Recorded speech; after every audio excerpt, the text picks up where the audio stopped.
Nada, la primera parte ha sido muy disputada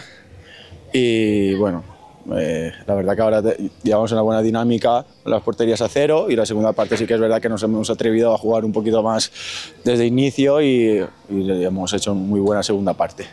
Y ahí es donde nos hemos puesto por delante y hemos controlado muy bien el partido, para mi opinión. Bueno, al final es mi primer año en tercera y he vuelto a casa y estoy muy contento y nada, yo qué sé, individualmente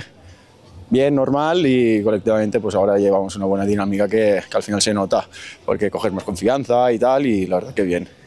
Nada, la liga pues nada, lo de todos los años, muy disputada, todo el mundo le puede ganar a todo el mundo, los de abajo le ganan a los de arriba, hay muchos empates, muy disputada y nosotros nada, cada partido pues a intentar ganar y a intentar salvar la categoría, que al final es el segundo año consecutivo en la categoría, afianzarnos allí y bueno, y a partir de las últimas jornadas si podemos estar arriba mejor que abajo, pero bueno, la idea es mantener la categoría.